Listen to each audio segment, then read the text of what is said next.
Are you all comfortable? Yes, thank you. Here at the Museum of Nigeria in Lagos, we are sitting with Chinua Achebe, a man possessed of a startlingly original talent in writing.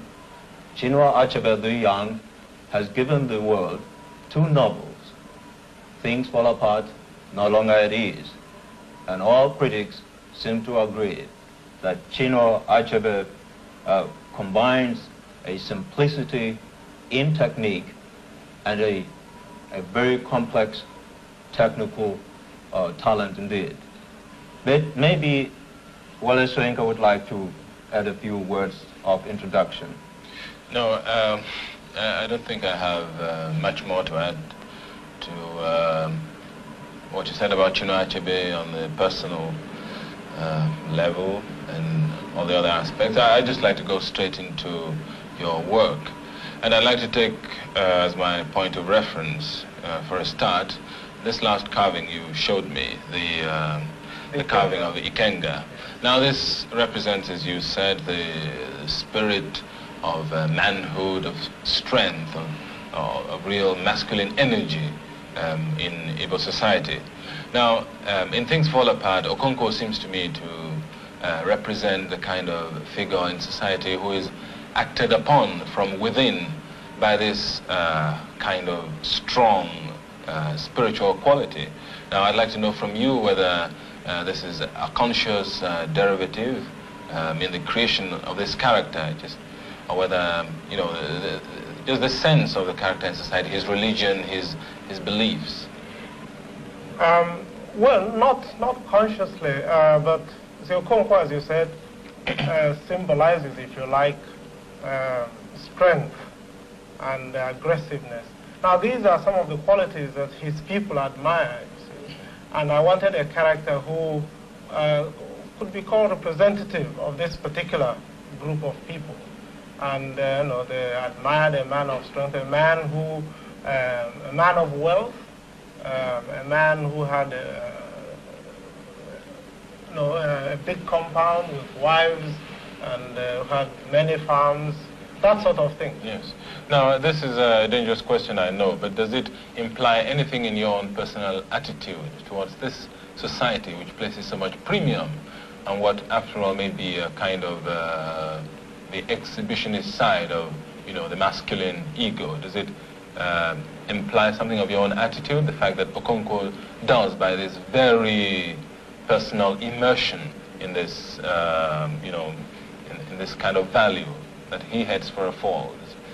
Yes. I think there is a point there. There is the weakness of this particular society, I think, is lack of adaptation, you see, not being able to bend.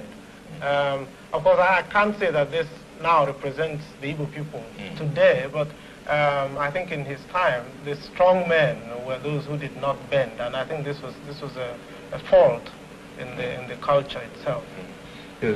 Yes, Chinua, I'm more interested in what some people have described as your deliberate attempt to avoid passing moral judgment on your characters. For instance, in the first novel that you wrote called Things Fall Apart, there is this absolute cruelty in which, because the tribal society sanctions the killing of a ward by his protector, that this man carries this out. Although he seems to have some kind of doubts, he doesn't avoid doing so. And the way you wrote that passage seemed to imply that you were not able to make any particular judgment on that action. Is this true, or what? No, I don't think this is a fair assessment at all. You have to see the story as a whole. This is what I was saying to Wale earlier on, that this particular society perhaps believed too much in manliness, you see. And this is part of it, and perhaps this is part of the reason why it crashed at the end, you see. And I don't think a writer should point a moral lesson on every page. I think the total effect at the end of the story is that this is the way that things went, you see. I like my moral to be, not to be as obvious as yes, what I was getting at was whether you had some kind of moral point of view. Yes, well, yes. Taking the book as a whole. Yes, yes, I did. You see, I think that this particular society had its good side, the poetry of the life, the simplicity, if you like, the communal way of sharing in happiness and in sorrow and in work and all that. You see, it had all that. But also it had art and beauty, but it had this cruel side to it. You see, and it is this that I think that helped to bring down my hero. Well, for a moment I was going to, when you began explaining, when you began sort of expatiating on the values of this society, I was going to say that this sounded dangerously like the philosophy of negritude. Shall I say almost the myth of negritude, a simple, but I was relieved you mentioned an extra dimension to it.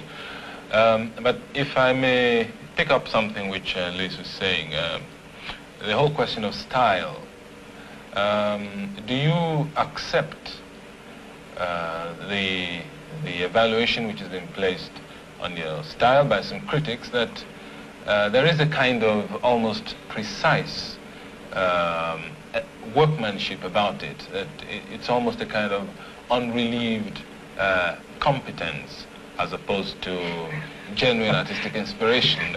Hit me if you like, but how do you react to this? How do you react to this sort of? Don't expect me to accept that, but no. As a matter of fact, I don't think one could call my method, describe my method in those terms, because I don't particularly spend a lot of time on polishing. As a matter of fact, Things Fall Apart was written straight, without any kind of draft. So I wouldn't say that, yes, no. Yes. If I may be permitted to ask you another question, Chinua. As a South African, I'm very much conscious of the fact that there seems to be some kind of continuity between the modern day society in Nigeria, from which I suppose you spring, and the old traditional society. What were the formative influences upon your life? How were you able to draw such an accurate picture of the old traditional society? How are these influences passed on?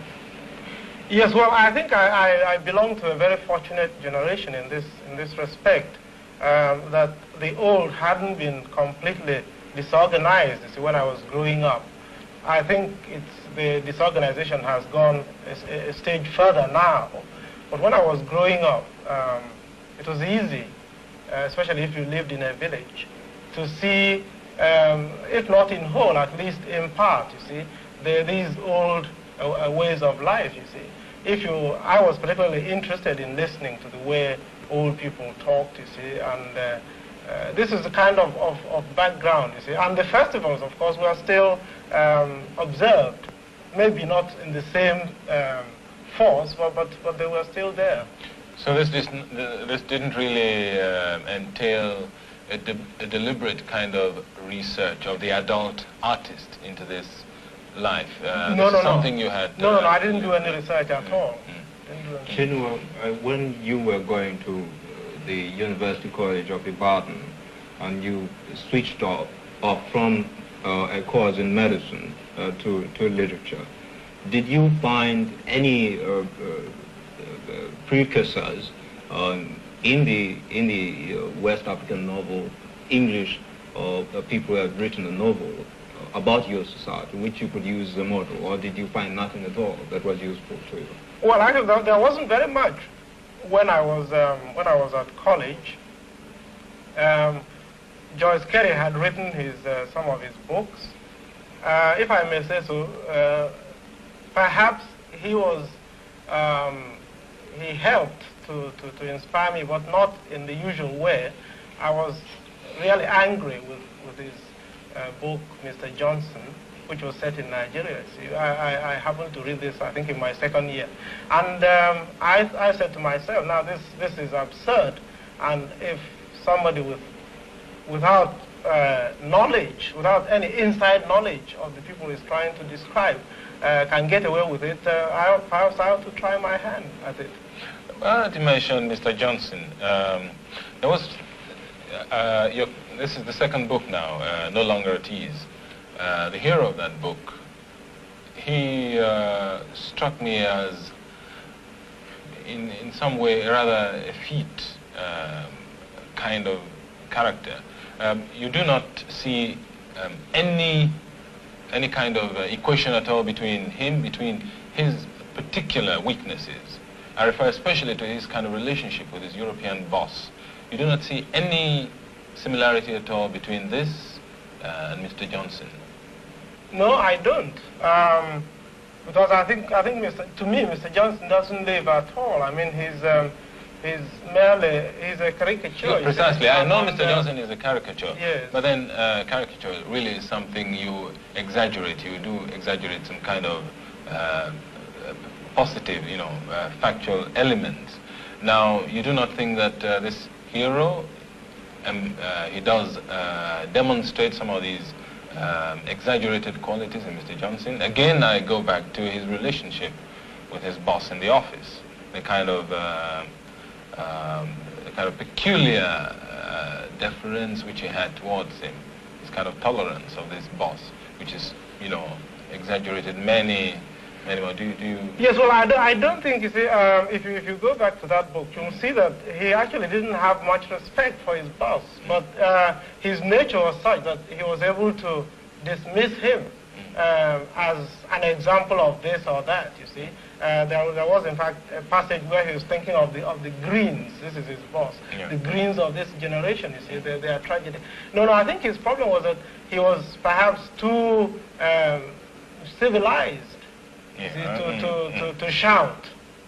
And this might be what you are referring to. But I don't think it's the same thing as Mr. Johnson. Perhaps even a caricature is not a correct word. Perhaps it's simply a puppet. A complete travesty of the situation. Chinua, Professor Abrahams, in his book, The Mind of Africa, selects you as one of the most original or the more African of all the African novelists that he has read in English-speaking Africa. I was just wondering whether you found that there was something to be done with this alien form, as I suspect the novel is, whether you found that you could experiment with the form, not just with the content. Is there room to turn around in this alien form at all? Yes, well, I think the novel form suits me extremely well just now. What I haven't read Dr. Abraham's book, but I think I can regard myself, I think, with justice as very much an African writer. I think I'm basically an ancestor worshipper, if you like. Not in the same sense as my grandfather would probably do it, pouring out palm wine on the floor for the ancestors. But, with me it takes the form of celebration. And I feel a certain compulsion to do this. It's not because I think this would appeal to listeners, to my readers. I feel that this is something that has to be done before I move on to the contemporary scene. And in fact, the reason why my third book goes back again to the past, not as remote as the first, is that I have come to think that my first book is no longer adequate. I've learned a lot more about this particular people, my ancestors. But sorry to move to a more general topic. Do you agree with what Lewis said about the novel being an alien form? I have in mind when I say this the kind of idiom of storytelling which is very prevalent in the East, even much more than the West, whereby a story can be recited with action, with demonstration, with dances, with with all the with makeup for days, night after night. Now, I mean, isn't this really a difference of material one yes, is oral yes, and the that, other. that you are writing now. Yes, and well, I agree with you. I don't think the art of the story is the same, really. I mean, it's not any more alien than telling the story, as you say, but it's a question of writing it down and using a different language also. Yes. Yes, well, I don't want to make too tight a distinction between the storytelling tradition in Africa and the European forms of novel. But I do feel that the European novel has a certain background, a bourgeois background, and the individual authorship is another prominent feature of it. And of course the fact that it can be enjoyed by a single person by himself without sort of being gathered together with lots of other people. But no matter, I want to pass on to another question I would like to put to you, and it's a more sociological question. I'm interested in just how much social power a novelist in Nigeria has, how much influence he has with his society, or is the society completely indifferent to him? Well, the novel is comparatively young here. It's only about 10 years old, and it would be impossible to say precisely what kind of influence we are going to have. All I can say is that it is growing. I think my books, for instance, have done extremely well in Nigeria and in other parts of Africa, and I think the same goes with the other novelists here. Whether you can call this social influence, I think probably we ought to wait some years to see. Yes, but I'm interested because there has already been a definite reaction from, say, the federal government of Nigeria to Cyprian Ekwense's novel, which was about being filmed, and they banned this. And they said it shouldn't be done because it doesn't accurately reflect the life of Nigeria. Are the politicians beginning to react to some kind of social criticism contained in the younger literature of Nigeria? Well, I can only quote from my own experiences, and I haven't come up against any obstruction like the example you've given.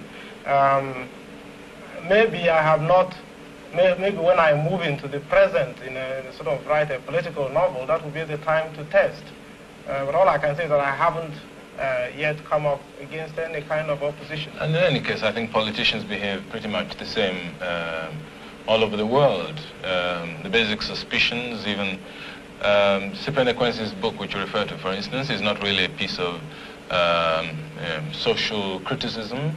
I think it's just this problem of politicians getting nervous about a false image being presented without ever understanding the whole business of creative writing, and cannot understand that if a prostitute is written about in the book, it isn't a kind of treatise on sociology. But I would like to make an abrupt transition here. I know you were in the States very recently, and I'd like to know if you met any of the American novelists, particularly the Negro novelists and writers. Maybe there's something you'd like to say. Yes, I did indeed. In fact, that was the very purpose of my visit. I did meet with the Harlem group of writers, Langston Hughes and John Killens and a whole lot of younger ones. I didn't meet Baldwin, unfortunately, because he was tied up with other duties. Yeah. I also met quite a few white writers, not just novelists. I met Arthur Miller, the dramatist.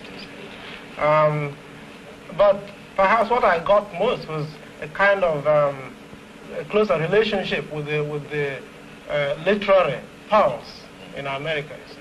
I think I'm now a lot more interested in what is being written there than I was before. Did you notice any similarity or problems? For instance, I would like to know if you felt that they were particularly, the Negro writers were particularly interested in your work because of this interest of yours and your orientation around the traditional African way of life and yes. philosophies did you? Yes, very much so. In fact, I remember now one Negro writer who autographed a book of hers with the words, something to this effect, to Achebe, who depicted so beautifully the culture that might have been mine. This is the kind of feeling I think they have. Chinua, the European critics, if I may say, have been most kind to your novels, at least in their appreciation and acceptance of them. But you have been the most vicious critic of the European critics. Why is this so? What do you find so objectionable in their approach to African literature? Well, I'm surprised to hear you say that I'm the most vicious critic of the critics. No, I don't object to critics at all. What I do object to is people preaching from a position of ignorance. And this you find quite a lot in the criticisms that are made of our work. Even, as I said before, even when they are praising you, you find that this is not really for the right reasons at all. Of course, I'm not saying that they should shut up, but see, I hate any kind of cultural or literary popes, you see, being set up. People who can pontificate on the real African literature or the real this, you see, and then you find a lot about words like real or true or valid. You see, and these things, yes, and these words I think are almost meaningless in the context. How do you react to the critic who lumped you, Cyprian Ekwensi and Honora Nzeku together as an unbeatable treble choice in your novel? How do you react personally to this as a writer? Well, that particular critic, I think I know who you mean. I don't care particularly for him. Of course, he's welcome to his opinion about being unbeatable. I mean, I couldn't quarrel with that. But I don't care for him as a critic. Yeah, but if I may just pursue this a bit further, he also makes a statement on which I think you might like to comment. Talking, I think, about, I forgot whose book now, he says, and he also writes the kind of books which his readers, his people like to read. A novel with a moral at the end. Now, you talked earlier about one of your novels possessing some kind of moral, but do you make a distinction between the way he used this? Yes, I'm sure what it means is the kind of moral which you have in stories for children, you see, and the moral of this story is that the man who behaves this way has this kind of reward. I mean, that obviously is not the right approach, you see, for a novelist. Chinua, you have said something about the latest novel you have written having progressed beyond the two books that you worked on the first time. Could you indicate perhaps in what direction you think you've made this advance, technically or otherwise? Well, it would be difficult to describe the technical superiorities. I don't know. Is there a difference in subject matter? Yes, there is definitely. I'm handling a whole lot of more complex themes, you see, like the relationship between a god and his priest, you see. My chief character in this novel is a village priest, not a Christian priest, you see, in the traditional African religion. And I'm interested in this whole question of who decides what shall be the wish of the god, you see, and that kind of situation. And I've also tried to develop my treatment of character. Whether I succeed or not, still to be seen, you see, but I think that I have progressed in that direction. Yes, and the other question, of course, is the more general one, which bothers a lot of people, and it has to do with the audience. Do you find that you're beginning to develop an indigenous audience in Nigeria so that you can rely less on metropolitan audiences, or to put it in another form, so that you can become less conscious of the demands of European audiences? Yes, I think you're right. Although I must say that I don't think I was consciously working with an audience in mind in my first book. In fact, I remember being surprised when the first person who read it said, "Who did you have in mind?" You see. Now, that doesn't mean I didn't have somebody in mind, but I wasn't thinking of it primarily. The second time, of course, this thought having been put into my mind, I found myself thinking about it. But now I feel I don't have to worry over much about who understands what I'm saying or who doesn't. I think that there will always be enough people interested in a good story. Well, perhaps this is just as good a time to stop this, gentlemen. We're greatly privileged to have met Chinua Achebe at the Museum of Nigeria, surrounded as we are by the masks and the brooding spirit, which is about the same kind of thing that broods in the novels by Chinua Achebe. The past is very much there. Chinua Achebe, all critics agree, has great promise and promises to give us some of the best things that have been produced in African literature. You have just seen and heard another broadcast in the series African Writers of Today. This series is devoted to the literary scene in contemporary Africa. The personality on today's program, Chinua Achebe, Nigerian novelist, author of Things Fall Apart, No Longer at Ease. His third novel, Arrow of God, is soon to be published. Chinua Achebe was interviewed by Wole Soyinka, Nigerian poet and dramatist, and series host Louis Nkosi, South African author, journalist, and broadcaster.